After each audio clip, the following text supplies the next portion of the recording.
high definition. This is WAVE 3 News.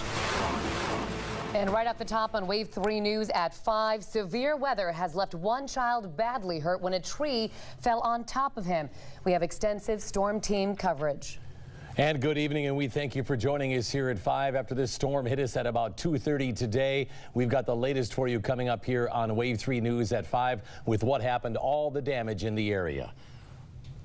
I'm Shannon Kogan alongside Scott Reynolds here. We want to check in right now with Chief Meteorologist Kevin Harnett to let us know where the worst weather is right now. Kevin? You know, it's moving out of our viewing area, Shannon, well to our south with showers and thunderstorms across southern parts of our viewing area, including Taylor, Greene, Adair counties. Non-severe at this point. You rewind back to about 2:30 to 3 o'clock this afternoon, and those storms were pushing through the Louisville area. Wind speeds up to 64 miles an hour, doing damage to an MD-11 out at the International Airport, flipping a vehicle on its side there. Just gives you the strength of those winds as they push through, downing a number of trees as well. The good news is the severe weather threat is over as those storms push off to our south and east. As the night unfolds, we'll be bringing in better weather that will set us up for the weekend to come. Again, 64-mile-per-hour winds, the official recording here in Louisville, and across our area we've had a number of areas that have experienced damage with trees, power lines down, as well as damage to homes and roofs. I know you've got much more on that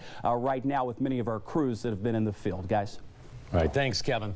And we do want to get you the very latest on a 12-year-old boy who was badly hurt this afternoon when a tree fell on top of him. His father and a neighbor then worked to get this tree off the boy. The child is being treated right now at Kosair Children's Hospital. Let's get to the scene with WAVE 3's Katie Bauer to update us. And first, Katie, do we know how the boy is doing? Shannon, we have not heard an update of how the child is doing, but we do know that he suffered serious injuries and a serious head injury after this tragic and scary, heartbreaking situation here in Windy Hills on Deerfield Lane. LMPD is now on the scene. They are taking over this investigation. It was around 3 o'clock this afternoon. That's when we were told the 12-year-old boy was riding his red scooter alongside his younger brother who was on foot. A neighbor tells us he warned the boys to head for shelter. It was pouring rain at this point and the winds were very strong. That's when the neighbor tells us he realized this large tree limb snapped and fell directly on the 12-year-old. He rushed to help. The neighbor we talked to actually worked with the boy's father to get the child out from under the fallen tree. That's when the child was taken by police escort to Kosair Children's Hospital. The neighbor that jumped in to help says at this point he is praying for a miracle. I mean, I took his pulse and I put my ear on his heart. Honestly, I think I didn't hear nothing. I hope something miracle happened, but I didn't hear nothing. So a sad update from the neighbor there. We hope the little boy is going to be okay. We do know that he is currently at Kosair Children's Hospital. We do not know a current condition of how he is doing, but we do know that he suffered serious head injuries and was unresponsive when the neighbor got to him. We will hope for the best. Live in Windy Hills, Katie Bauer, WAVE 3 News. All right, thanks, Katie. We've also got some wild video to show you of some damage just south of Churchill Downs. It's part of a building that collapsed. This is on Gilmore Industrial Drive in the 3000 block. Rural Metro Ambulance has a building there. You can see some vehicles were decimated by that falling rooftop of that building, the rubble landing on a car, but luckily no one was hurt there at Rural Metro Ambulance. Now, some of those strong winds also ripped roofs right off the top of some buildings out there and causing power lines to come toppling down as well. WAVE 3's Scott Adkins is in the Bashford Manor area right now. We don't have him yet, but he's going to join us in just a moment now, we're told, with some of the latest on what happened in that area because the damage there was pretty extensive as well. And let's get you some updates now about LG&E, Kentucky Utilities, Duke Energy. They're, of course, reporting thousands of power outages right now across Kentuckiana. At last check, LG&E had just under 50,000 customers without power, but they do expect that number to go up as people get home and report that they need someone to come out to their home, too, because they don't have electricity. They will be working through the night to restore power. But you see those numbers there on the right side of your screen. If you need someone to check on power in your neighborhood or you've seen downed power lines, call LG&E. The number is 502-589-3500. The number for Duke Energy is 1-800-343-3525. And with this stormy weather moving through, don't forget to check out WAVE3.com, or you can put the power of our Storm Cutter HD radar right in the palm of your hand by downloading our free mobile app. You can also post your severe weather pictures and videos on WAVE3 Nation, and you can see some photos already uploaded. Just log on to WAVE3.com, click on WAVE3 Nation under the Community tab. You can also email your pictures to pics@wave3.com. That's real easy, pics, P-I-X, at wave3.com. And we have breaking news coming to us right now from New Albany. A grand jury investigating the deaths of a mother and her children in a creek near a park has concluded no criminal wrongdoing. That grand jury returned a no bill for both Jamie Clutter and her husband Mike, essentially concluding the deaths of Jamie, 10-year-old Brandon, and 6-month-old Caitlin were accidents. There was a request there for more investigation on this case. It's now concluded. We're working on more information, and we'll have it for you coming up on Wave 3 News at 6. And a bus crash this morning sent 12 children to the hospital with minor injuries. Has happened at Butyl Bypass and Hikes Lane. Wave 3's Jamie Weiss is live at Coast Children's Hospital right now, where all of these kids were taken. Jamie, do we know how they're doing? Well, Shannon, Louisville's EMS mass casualty bus did bring all 12 kids here to Coast Children's Hospital, but police tell us their injuries are minor, just scrapes, bumps, and bruises. It was just before noon today when the Miller transportation bus carrying the children from a YMC day camp at Watterson Elementary for a field trip wrecked. Police say the bus hit a Toyota Corolla after the driver of that Corolla ran a red light. And they say the children on the bus between the ages of 5 and 8 came out of their seats at the time of that wreck. And while the driver of the bus was not at fault, according to police, the head of Miller Transportation say they take these wrecks seriously. They always keep up on the maintenance and inspections of their buses and training with their drivers. Newer equipment does that, training does that. You're not going to prevent accidents. The only thing you can do is you prepare for them and try to minimize them the best you can. The bus involved in this wreck was one of the newer ones in Miller transportation fleet. John Miller says it's from 2008, and he says the newer the bus, the safer it is in these types of accidents because the seats have more padding and there's updated controls and other items on the bus. Live at Coast Children's Hospital, Jamie Weiss, Wave 3 News. Jamie, thanks a lot. Well, you often see the best in people in the worst of times, and that is especially true when it comes to the case of Bardstown police officer Jason Ellis. He was murdered, and the killer still has not been caught, but the reward fund to find that person continues to grow. Wave 3's Mara Ansari talked to the Bardstown Police Department about how they are trying to move forward with unfinished business. The Bardstown Police Department says there isn't a day that goes by and they don't think of Officer Jason Ellis. His memorial plaque was mounted today, a permanent reminder of him. Captain Tom Roby says it's very difficult, but they are moving forward, but still it weighs heavy on their hearts and mind that whoever killed Officer Ellis is still out there. Ellis was murdered on his way home on May 25th. He was clearing debris from the Bluegrass Parkway and was ambushed and killed. The small department of 25 officers says they are still very busy dealing with cases of their own, and they and the Sheriff's Department somehow still make sure that the Ellis family is fully supported. Someone is at their home spending the night every night for their comfort. She's had time for her time. You know, I'm sure she feels somewhat smothered, and that's not the intention from anyone. You know, everyone wants to be there for her, and not only short term, but let her know long term. You know, that she'll always be part of this family. And Captain Roby says that they hope to hire 2 more officers and 2 canine officers in the future. From Bardstown, Myra Ansari, Wave 3 News. Thanks, Myra. A Louisville man is shot multiple times and killed outside of his home. It happened just before 5 on Dixdale Avenue, just off the Dixie. Detectives say 31-year-old Terrence Yancey was shot multiple times and died at the scene. Shell casings lining that street right in front of his house. A neighbor who didn't want to be shown on camera said it just does not seem real. Another neighbor says she found a smoking gun in her yard. All I heard was a bunch of shooting. First I thought it was like a blowout on a car, and it just kept going. And they left a gun in front of my yard, in front of my bedroom window. So far, police say they don't have any suspects in this case. If you have any information, call that anonymous police tip line. That number is 574-LMPD. A man was killed this morning when his motorcycle slammed into a home about 2 o'clock this morning. Officers were called to the area along Gladden Drive. This is off Bashford Manor Lane and Newburgh Road. Police say the motorcyclist, 42-year-old Charles Culliber, lost control and hit the house. Somehow, the motorcycle ended up in a tree.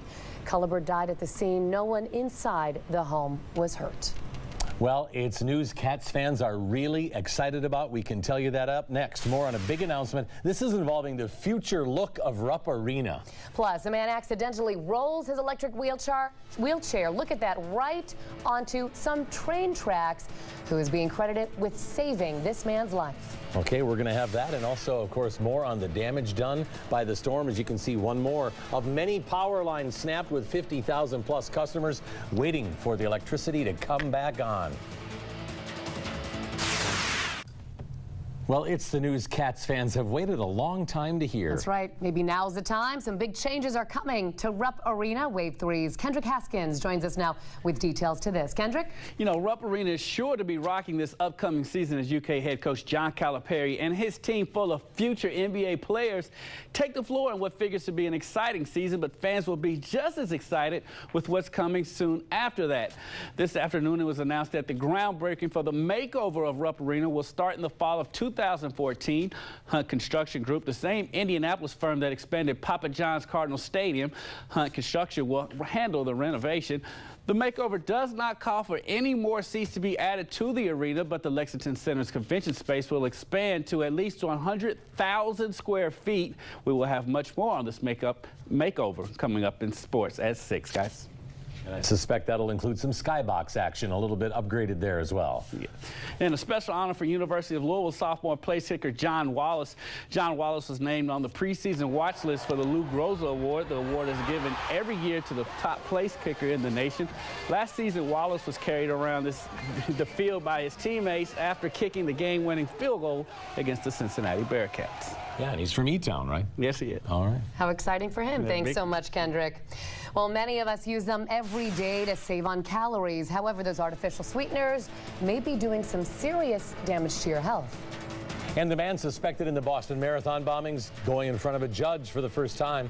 And we're staying on top of the big story of the day, that severe weather. A live look right now at our Stormcutter HD radar, when you can expect it to hit in your neighborhood. Our team of meteorologists tracking it. We'll be right back. Now, streaming live on mobile, this is WAVE 3 News at 5. Boston Marathon bombing suspect Dzhokhar Tsarnaev pleading not guilty to 30 charges against him, including use of a weapon of mass destruction to kill. He entered that plea this afternoon in federal court in Boston.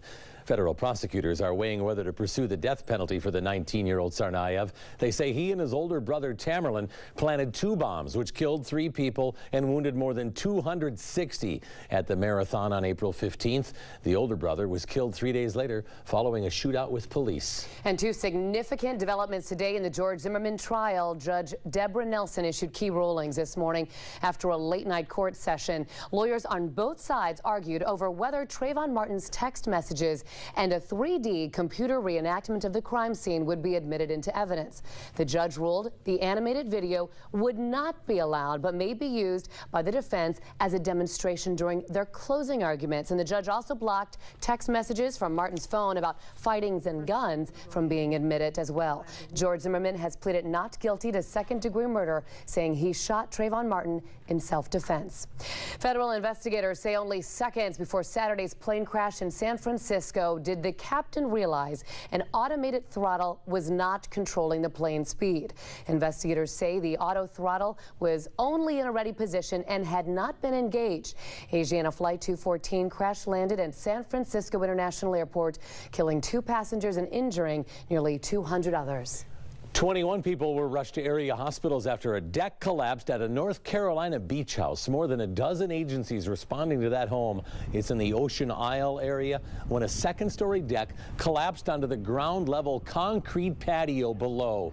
About 25 people were reportedly on that deck when it gave way. None of the injuries is considered life-threatening, but they are serious. A heroic rescue on a metro platform in Washington, D.C., and the whole thing is caught on camera. Look at this. All of a sudden, a man in a motorized wheelchair plunges over the side and onto the tracks. The first person to jump down to save him, 21-year-old Army specialist Michael Machaca. He says his military training just kicked in. To see something go down, kind of take like a half second to assess it, and then just act. You got to make a difference, do something. Well, Metro workers had turned off power to the rails and alerted approaching trains until the man in the wheelchair could be helped to safety. Others had also jumped in, and the man broke his wrist and cut his leg, but is recovering at home. And Machaca's squad leader plans to recommend him for a Soldier's Service Medal. Number 1 in breaking weather coverage. Here's your local forecast from Chief Meteorologist Kevin Harnett of the WAVE3 Storm Tracking Team.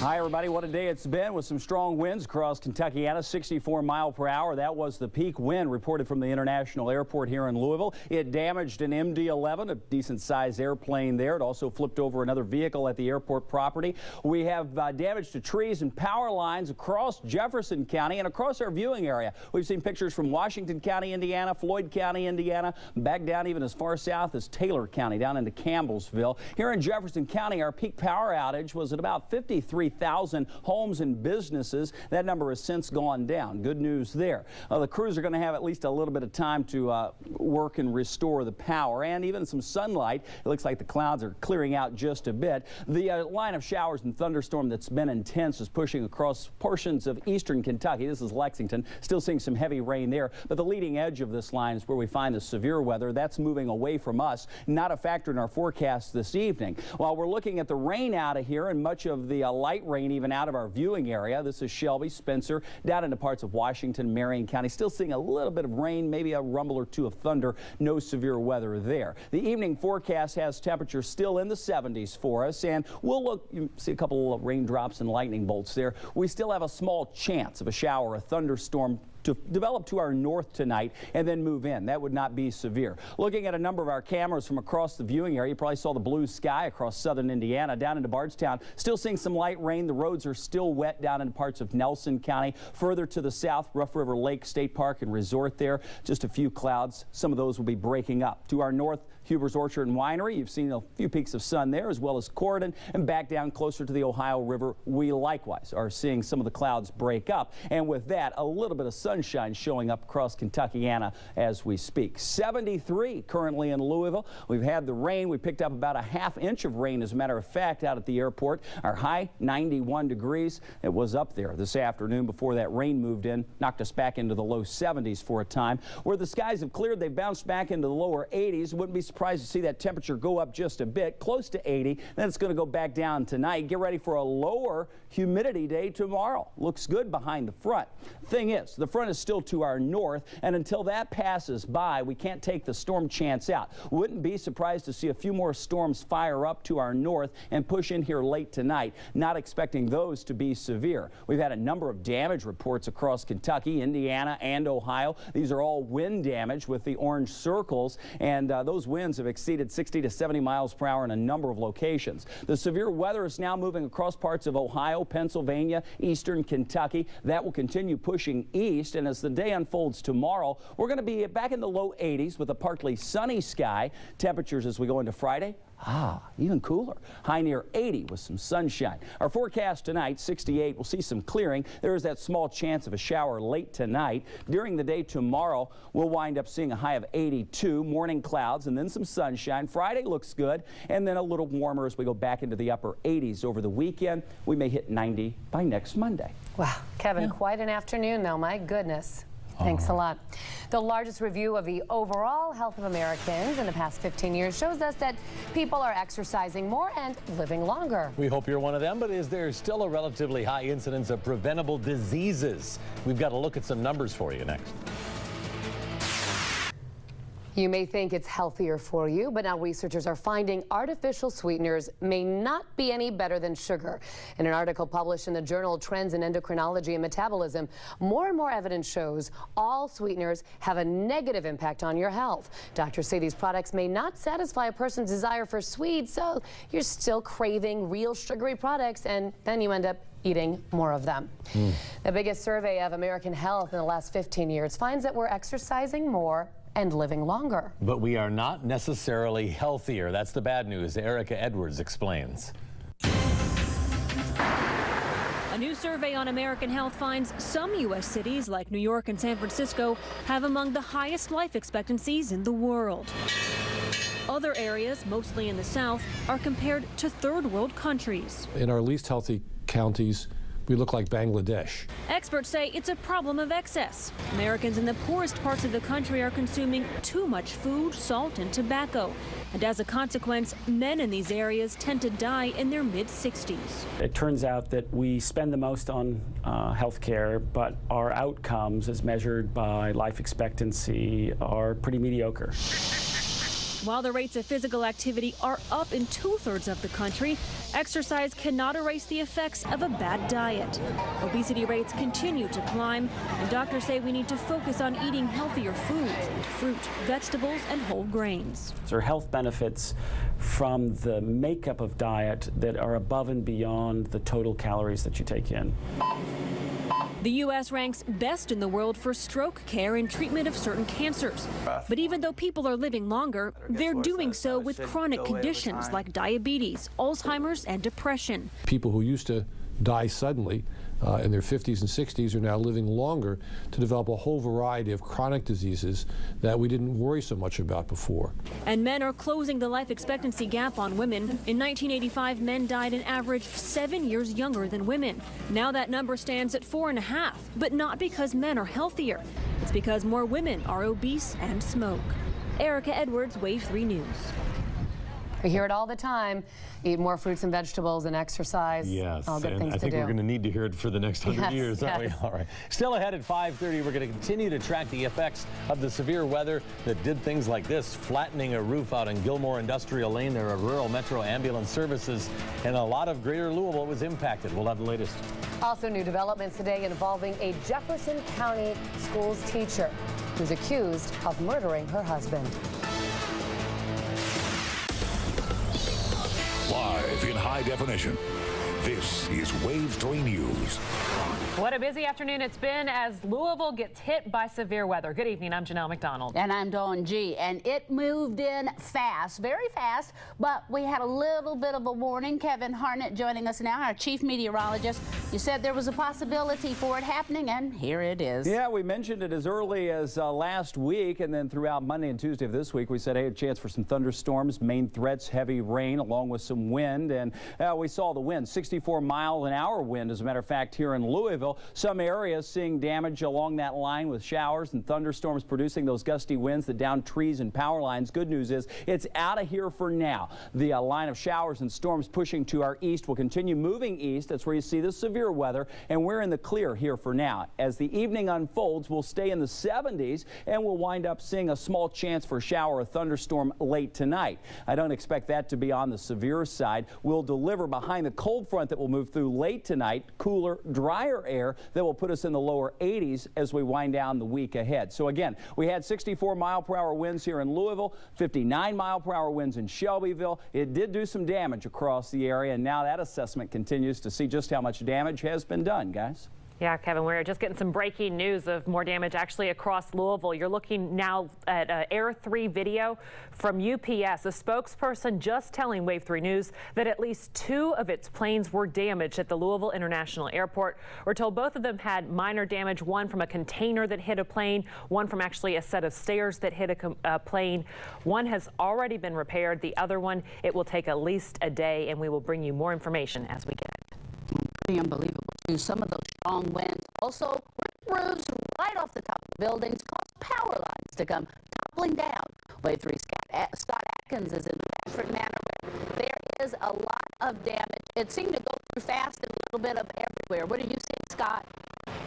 You got it, Dawn. No matter where you look, you can see some remnants of the storm. In fact, this intersection behind me at Ashford Manor in Newburgh. The traffic lights still out after wind snapped the utility pole that's just beyond me.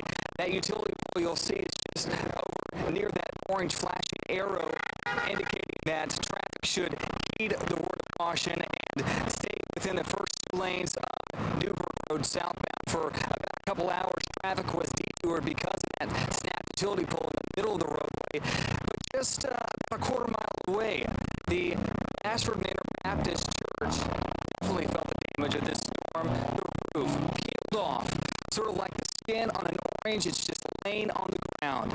Right now, utility and insurance companies are on the scene, making sure that we'll be able to restore power to the church and make sure they'll be able to clean up the mess left behind. A woman was inside during the storm.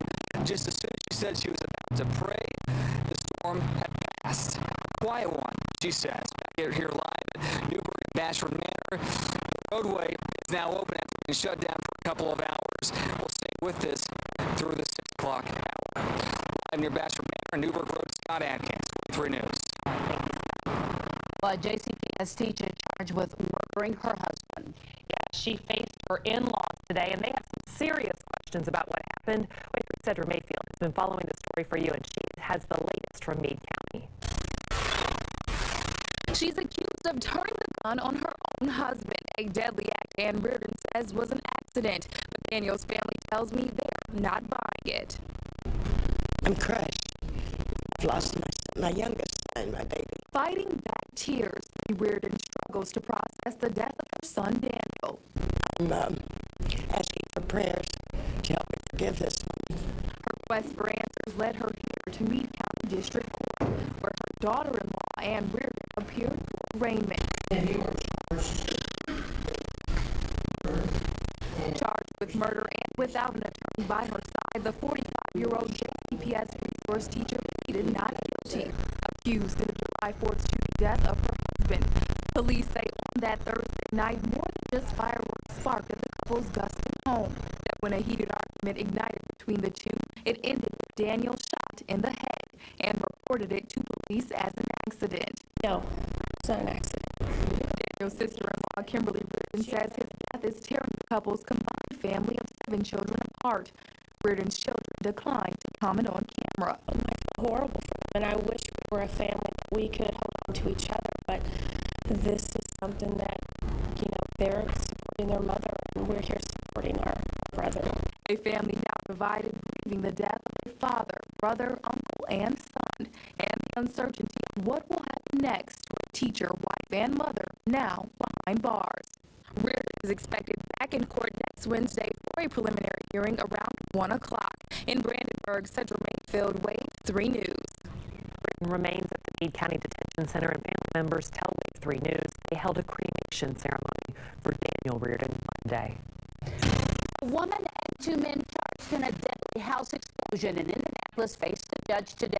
Montserrat Shirley, her boyfriend Mark Leonard, and his brother Bob Leonard are accused of rigging the explosion that killed a couple that lived next door. The goal was to collect home insurance money.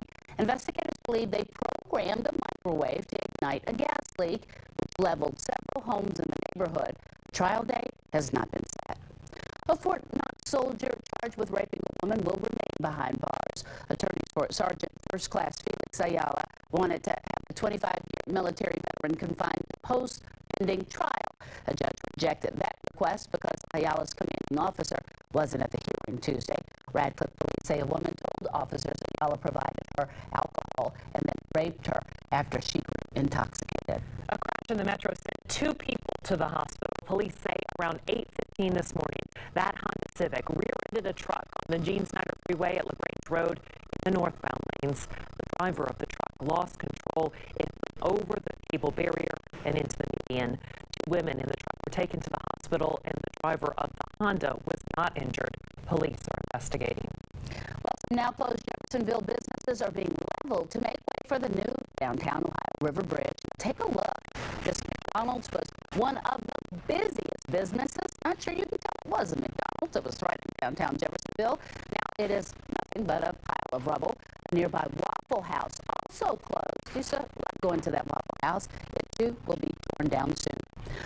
WAVE3 is going the extra mile to make sure you know everything there is to know about the Bridges project. So this Friday night, we will bring you a very special edition of WAVE 3 News at 6. You don't want to miss it, called Building the Bridges. It has been a long time coming. We're going to give you a detailed look at the project and how it will impact our community. A step forward for the health of children with disabilities and chronic health conditions in Louisville. University of Louisville and Cosair Charities teamed up to open a new general pediatric and pediatric dentistry practice right here in Louisville. The center is located at the Sam Swope Cosair Charities Center on Eastern Parkway. It's specifically geared for children with disabilities and chronic health conditions, as well as other kids in our community. It just eases care for children. We can send them directly to dentistry. Dentistry can send them directly to us. It allows families to have not only more efficient care, but easier care. The pediatric office is already seeing patients. The pediatric dentist office will open this fall. Immigration reform was the hot topic again today on Capitol Hill. We're going to have the latest developments on WAVE 3 News at 5:30. Continues. Today in Washington, House Republicans are involved in a planning strategy for a comprehensive immigration bill. While the Senate passed a bipartisan bill last month, House leaders say it's not strong enough. Here's Brian Moore in Washington. Never turning back. At the U.S. Capitol, families split apart by deportation called on Congress to fix the nation's immigration problems. Together we all say, bring them back. The bill as amended is passed. Many pin their hopes to a bipartisan bill passed last month by the Senate. It bolsters border security and offers a shot at citizenship for some of this country's 11 million undocumented immigrants. But House Republicans have already declared the plan dead on arrival. There's absolutely no chance that the Senate bill passes the House of Representatives. It's a good start. There's a lot of good things in the Senate bill, but we need to make it stronger. The Congressional Budget Office projects the Senate plan could cut illegal immigration by as much as a half and slash $820 billion from the federal deficit. House GOP leaders say they and the American people demand more. I don't want to be here 10 years from now debating this issue again. After meeting with President Obama, members of the House Hispanic Caucus seemed confident they have the momentum on an issue that crosses party lines. The system is broken. Former President Bush and the White House find themselves on the same page. The economic costs of inaction are simply too high to delay. Common sense immigration reform would reduce the deficit, grow the economy, increase wages, and increase productivity. But as the fight for immigration reform heads into a new phase, right now, House Republicans are in control. Brian Moore, WAVE 3 News. Well, passing the cash is just the start of what we can do, Wave Country, I promise you. But it all starts with this story coming up next. Well, we've been assessing the damage that's taken place across Kentuckiana. We've got trees and power lines down. Some areas saw some flooding, small hail in other places. I'm going to show you that coming up. Live view from Air 3 across Kentuckiana and a radar that shows improvement coming your way. Number 1 in breaking weather coverage. Here's your local forecast from Chief Meteorologist Kevin Harnett of the WAVE 3 Storm Tracking Team. Hi, everybody, and a good Wednesday to you. We've been tracking storms all afternoon, and our SkyTrack cameras have been keeping us up to date with what's happening as well. Live view from Bardstown showing the cloudy skies. The road is wet there. One of about 8 cameras we have strategically placed across the area, courtesy of Fifth Third Bank. Now, that's what it looks like now. Let me show you what it looked like earlier as heavy rain fell in Bardstown. WAVE 3's Myron Ansari has been down there all day, and you can not only see the rain, but listen.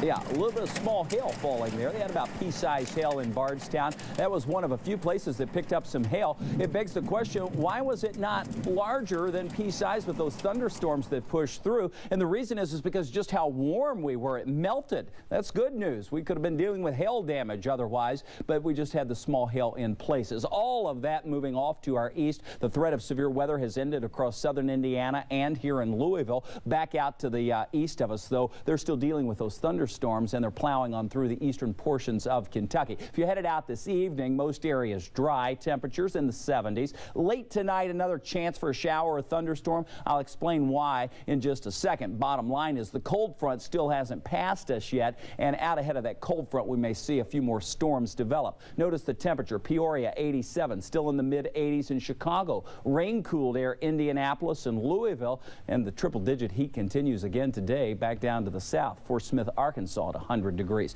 That cold front to our north will not move in until late tonight into the early hours tomorrow, and until that passes, we really can't totally take the rain chance out. We've exhausted the atmosphere somewhat, though, and I don't expect much in the way of severe weather later on tonight. A number of warnings within that watch area across Ohio, portions of West Virginia, back into parts of eastern Kentucky, and a few warnings back across Arkansas and Missouri. That's well away from our area, and I don't think we have to anticipate any severe weather later tonight. We'll look for an improvement in our forecast tomorrow. Highs in the lower 80s as partly sunny skies return. Lower humidity values by Friday, looking good there too. High temperature close to 84 degrees. Lots of sunshine to end the week, and with relatively low humidity around, you know, like the last couple of days where it's like, whew, we're walking into a sauna. That's not going to be the case tomorrow or the next day. Temperatures will be topping out below that 90-degree mark as we head into the day tomorrow. We're talking 82, then 84, then we're into the upper 80s to near 90 degrees as we go into the middle part of the month. So we're not finished with the 90s just yet. I mean, it's just now July, and we still have to get through August, and there will be many more 90-degree days with high humidity values to come. Today was the price we pay to get those few days where we enjoy the low humidity in the area. 73 for the current temperature in Louisville. Bowman filled at 72. You can see the skies clearing out in some places. Bowman filled 72, still seeing a mainly cloudy sky. The winds coming up from the south interacting with that rain across the area, developing showers and thunderstorms. So how much rain have we seen? Depends where you've been. Here in Louisville, we picked up nearly a ½ inch of rain, which brings our departure, or where we are when you look at the total year, or season, I should say, about 1 inch to 1.3 inches above average. 68-degree low for tonight. Some clearing will take place this evening, and then another storm chance late tonight. During the day tomorrow, I think we'll see a few clouds in the morning, but then the sunshine grips us in the afternoon. High 82. Decent day Thursday. Lower humidity and more sunshine on Friday, 84. We're back near 90 for the weekend. I think we'll nudge at or just above 90 for the first half of next week. So that line of storms move through. We'll lower the humidity for tomorrow and Friday, guys. All right, be looking forward to that little grip of sunshine, Kevin. Yeah. Good. Thanks. Well, have you ever been overwhelmed by a problem in your life, or seen a mountain you have to climb and you know you just can't reach the top alone? We passed the cash tonight, but the cash wasn't the only thing we counted. We counted some blessings and looked around and smiled because it was pretty good feeling to see people you can count on too. We took a little road trip to Elizabethtown, and Elizabethtown was kind enough as they made their way around town to stop, say hello, and pass the cash to us. Finally, we met Amanda Smith. She knew a family who needed us to pass the cash and pass the news to everyone their home repair project with Habitat Home Repair was also in need of help too. This is Carol Engel, and she takes care of her 14-year-old grandson, Chad Engel, and he has cerebral palsy. She's taken care of him since he was really small, and they're trying to raise enough money to build him a room. It's amazing what love can do, but Grandma needed a little help to continue to do what she does for her grandson, Chad. 1, 2, 3. And extra. Yay! 340. All right. Let's go. All right. We didn't have to say why we were there. But we had to make it official. I guess you know what they're here for. With a hug, we also gave the official pass the cash count. So we brought you something to help with Chad's room. Oh, bless you, guys. So we got 1, 2, 3, 20 and 40, so $340. Thank you, Amanda. I love you. I love you too. Carol Engel and her 14-year-old grandson Chad are getting help from Habitat Home Repair, but the materials for the room are $12,000. I've seen so much in this community. Isn't it wonderful? It is overwhelming. Elizabethtown has donated $1,600 so far. God is so good. We took a look at what needs to be done. We met the love of Carol's life. And before leaving, we asked if there is anything else they need. Prayers. Prayers we can give nonstop. Too many to count. Don't you worry about it, Grandma. All right. My goodness, you know, I saw that grandma who has taken care of that young man since he was a baby. He's never walked. He has cerebral palsy, epilepsy, seizures, and she's trying to get this room built for this baby and needs $12,000. You can go to Hardin County Habitat for Humanity and you can look for home repairs and click on Chad's room. If all of us could give just $10, and I know this is going to happen. I'm not going to get emotional. We're going to get that baby's room built. Absolutely. You know, that's an awful big burden. She can't pick him up anymore. She Right. can't carry him. And she shouldn't have to do it by herself. She shouldn't have to do it by herself, and she won't. We know it's going to happen. No, All right. she won't. Thanks, Dawn. Well, a surprise for mom and dad after their toddler bought a car online. Toddler. How she did it when WAVE 3 News continues at 5. A used car now belongs to a 14-month-old in Portland, Oregon, thanks to the power of the internet. I'm just glad she didn't buy the $38,000 Porsche I was also looking at. Yeah, that's a good thing. The toddler bought the new set of wheels on her father's smartphone using the eBay app. Her parents were shocked, but they were happy. She didn't spend too much money on her first car, as you heard. The little girl's parents purchased the 1962 Austin Healey Sprite for a little bit more than $200. They should keep it for her. We also have some breaking news now. Train versus car.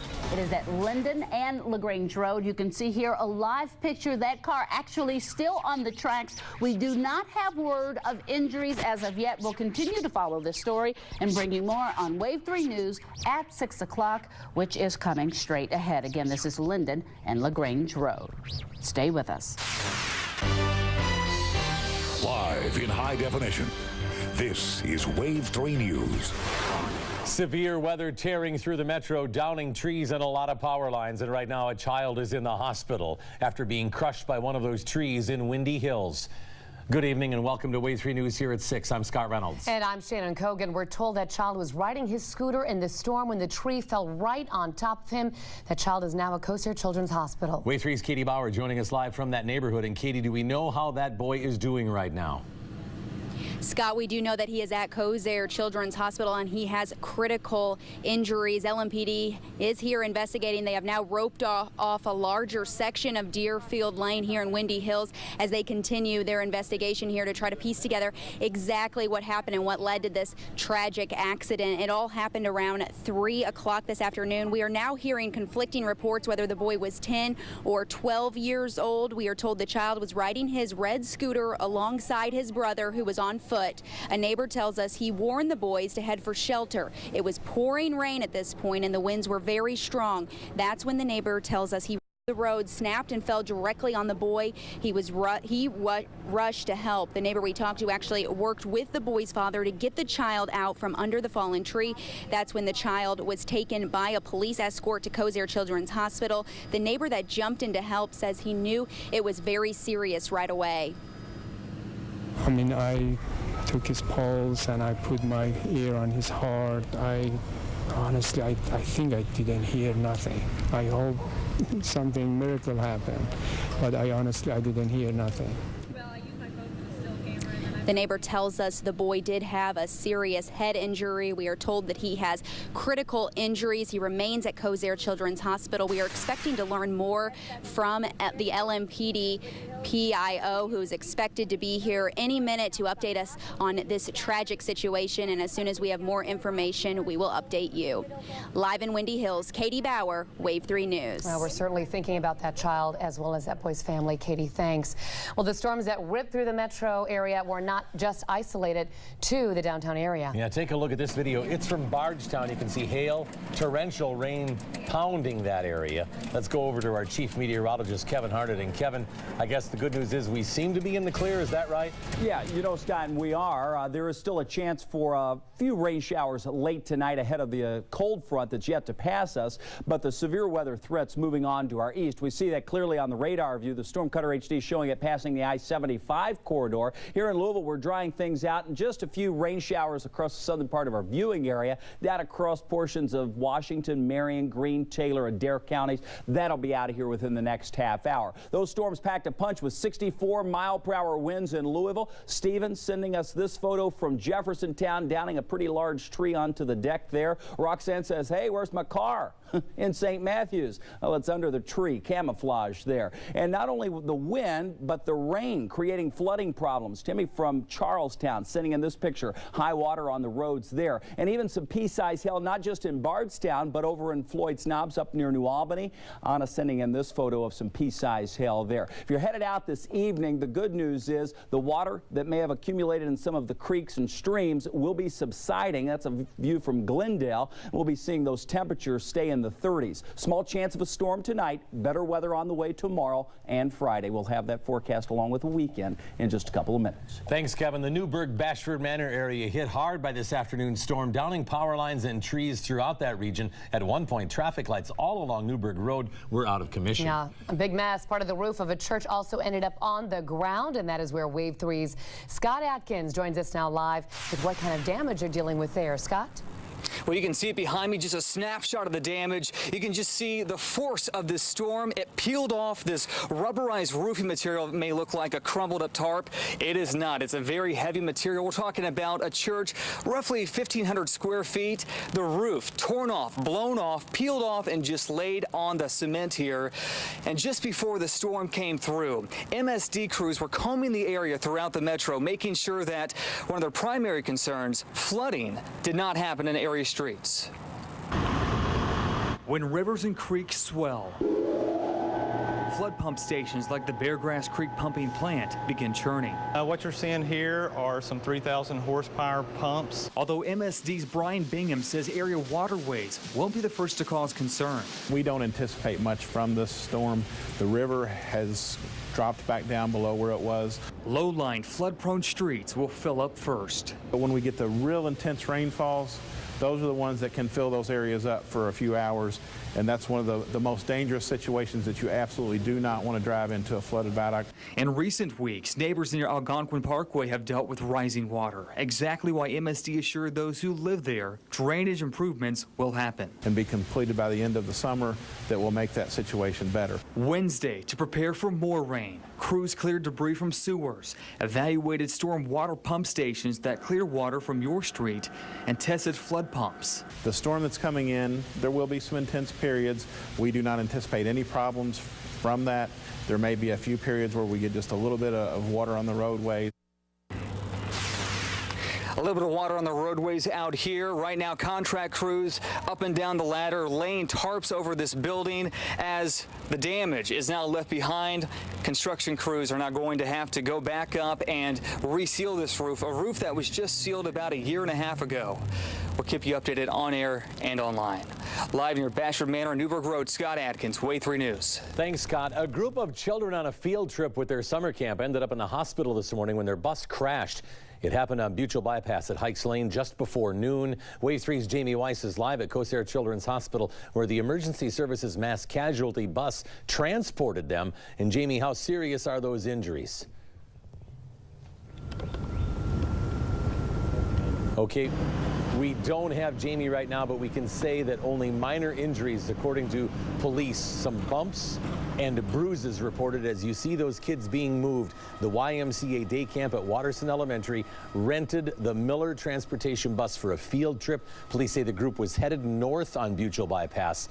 The driver of a Toyota heading east on Hikes Lane ran a red light, according to officers, and then ran into the bus. The driver of the Toyota not transported, and the damage to the bus appeared minor.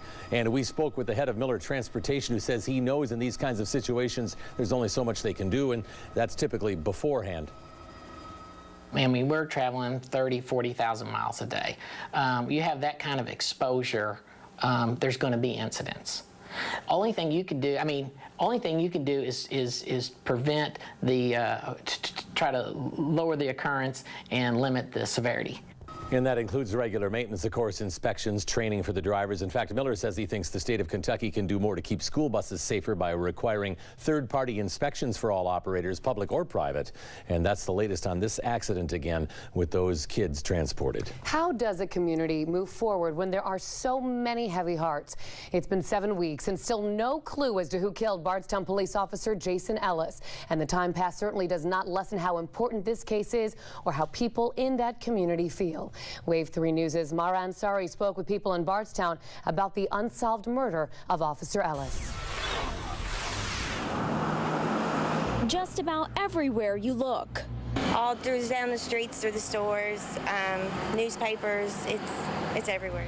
Officer Jason Ellis is there. He's a hero. We always want to remember him, never forget him, never. Store after store, his picture is in just about every window. There's no closure. We have to find out who did this. Outside the Bardstown Police Department. The granite plaque being mounted, it's a constant reminder. Time has taken its toll on the ribbons outside the police department, but the time hasn't changed how the department feels. Every day, every night, I say a prayer every night during the day, and I say my grace when I'm eating. I think of Jason, I say a prayer. Ellis was on his way home when he was ambushed and killed May 25th after clearing debris from the Bluegrass Parkway. Captain Tom Roby says the small department of 25 officers carries the pain of losing Ellis, but still finds a way to move forward. For a small community, we generate a lot of activity. They're still busy with cases of their own. Heroin, meth cases here, burglaries, robberies, assault. Eric Johnson from Supporting Heroes has spent time with Ellis's wife, Amy. So much is unknown, but by all appearances, this was a very cold, calculated, targeted assassination. And that cuts very deep. He says someone from either the police or sheriff's department is there for Amy around the clock. She's not being left alone. There's just tremendous support. It's really amazing. I don't know of a better word. As Officer Ellis's badge is retired, people are not ready to retire his memory. I'm not sure the community is ready to move on. I think that we're going to have to deal with this on a day-to-day basis, and hopefully a lot of prayers will be answered. And as there's still no arrests in this case, Captain Roby says that we should learn in the next few days about that growing reward fund. From Bardstown, Myra Ansari, WAVE 3 News. And WAVE 3 News will continue to stay on top of this case closely for you. We update wave3.com with every new piece of information, and we also have a special page dedicated to the case and to Officer Ellis. You can find it by going to WAVE 3's homepage. We're still working on some breaking news that we've been following this evening. A grand jury finding that a New Albany mother did not intentionally drown her children in a local park. WAVE 3's Janelle McDonald joins us with what we've learned tonight. Janelle? Gosh, Scott, this is one of those stories that really just sticks in our minds. Jamie Clutter, her 2 children found dead in a creek near Binford Park on March 13th. Well, 2 months later, police in the coroner said that it appeared that Jamie drowned her 10-year-old son Brandon and her 6-month-old daughter Caitlin, and then died of drowning and hypothermia herself. Clutter, they said, suffered from mental illness at the time, including postpartum depression and psychosis. Well, tonight we learned, after hearing testimony for more than a week, a grand jury has concluded the opposite, that those deaths were an accident. That group decided that it would not indict either Jamie or her husband Mike, who told police he came home and found his family gone. Now, this case has exposed a rift between police and prosecutors. In fact, WAVE 3 News obtained this policy change today through an open records request. Police notifying the prosecutor's office that detectives would no longer run search warrants through the prosecutor for a review. We expect to hear from Prosecutor Keith Henderson in the morning news conference, so keep it with WAVE 3 News as this story continues to develop. Janelle McDonald, WAVE 3 News.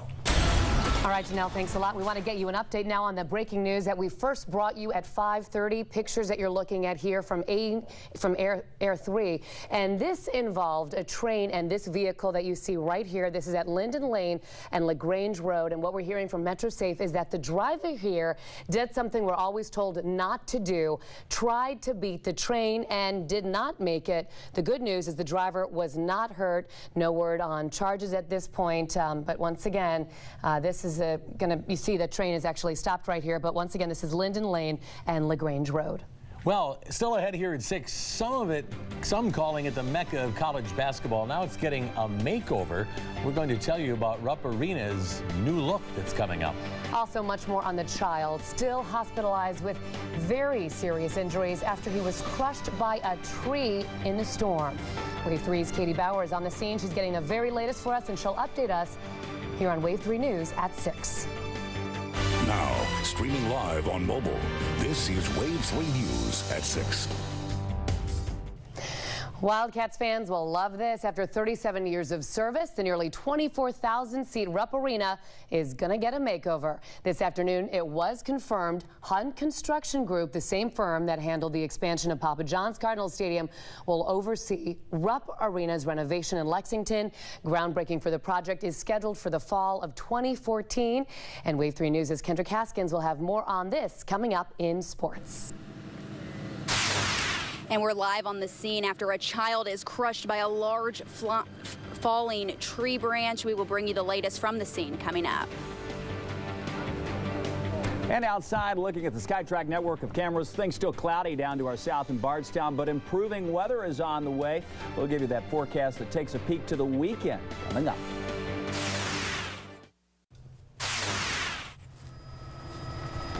This is the latest video that we got this afternoon from that area on Gilmore Industrial. And look at what happened there as the roof of Rural Metro Ambulance, the building there, collapsed because of the strong wind, crushing a few vehicles. There were no injuries there, but it just shows you the severity of the storm, the strong wind as that rubble landed on a couple vehicles there. That red car belongs to an employee, we were told, but again, no injuries there.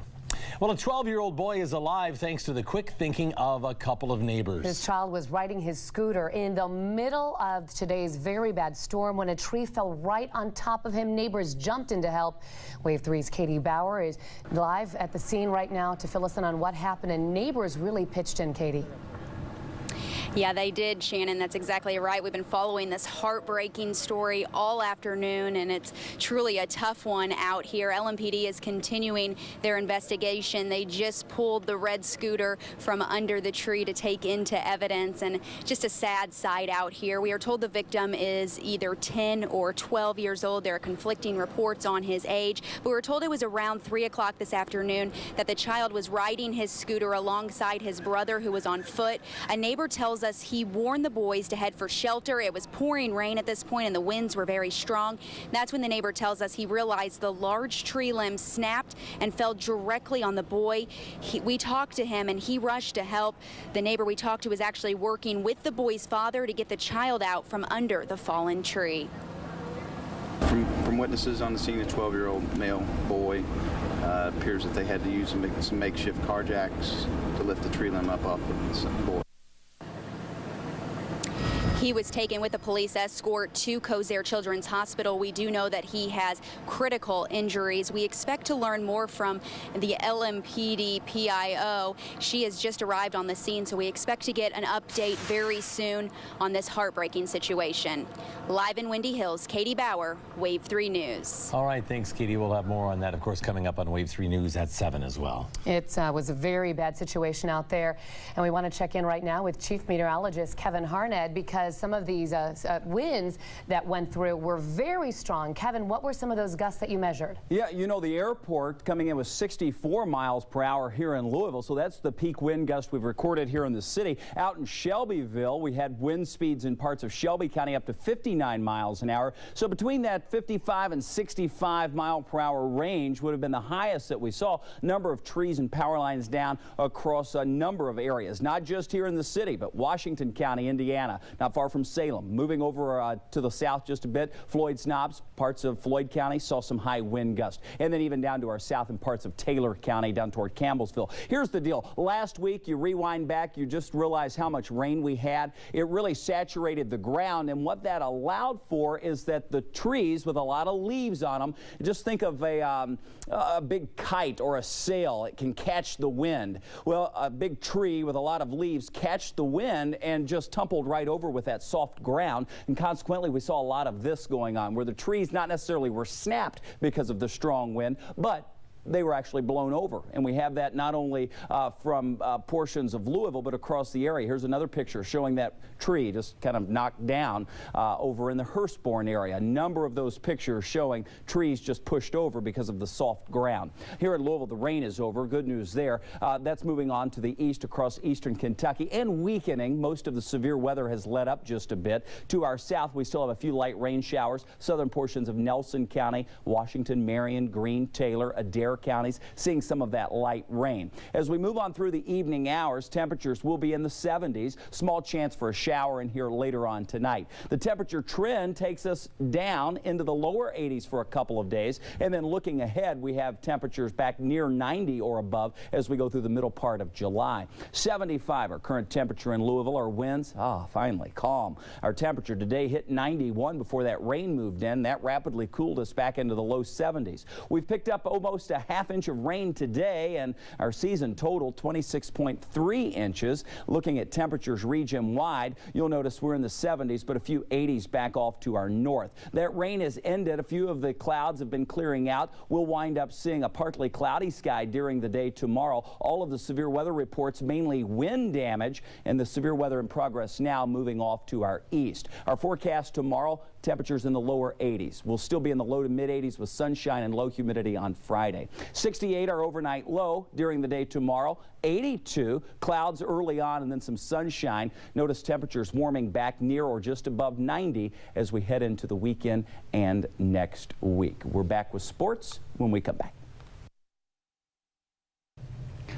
Rupp Arena first opened its doors back in 1976, and after 37 years of service, it's about to get a makeover. Hunt Construction, the same firm that expanded Papa John's Cardinal Stadium, will handle the renovation. The Lexington Center's convention space will expand to at least 100,000 square feet, but the makeover does not call for adding more seats to the arena that already has a capacity of 23,500. They produce a facility that was Mecca for, it will be 40 years, and the new one will take over that role as the best facility in the nation at their time. Always good to hear from Joe B. The World University Games going on over in Kazan, Russia. Early this morning in the men's game, IU's Yogi Ferrell scored 20 points and U of L's Luke Hancock scored 9 as Team USA beat Sweden 83-62. The women were also in action. They blew out Brazil 105-75 to complete pool play at a perfect 3-0. U of L guard Shoni Schimmel scored 4 points and dished 4 assists. The women play in the quarterfinals on Friday. Well, since winning his second national championship, U of L head coach Rick Pitino has made no secret about it. He and his family are celebrating wherever they go. According to the coach, that party has extended to a place you would not expect to see a 60-year-old man. Probably one of the oddest twists I've ever heard. Pitino is a huge fan of Miami hip-hop artist Pitbull. Coach says he listens to him every day, and he finally recently got to meet his favorite artist. Well, I went to backstage with Pitbull for 40 minutes with my son, and that was a lot of laughs and a lot of fun. The whole concert was great. We had a blast. So we're doing a lot of exciting things as a family together.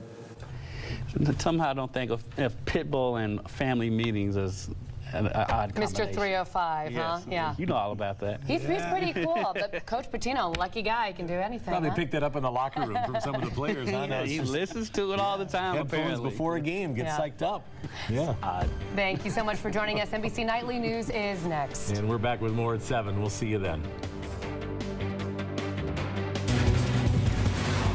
Now, with WAVE3.com and the WAVE3 News mobile app, you always have breaking news and breaking weather right where you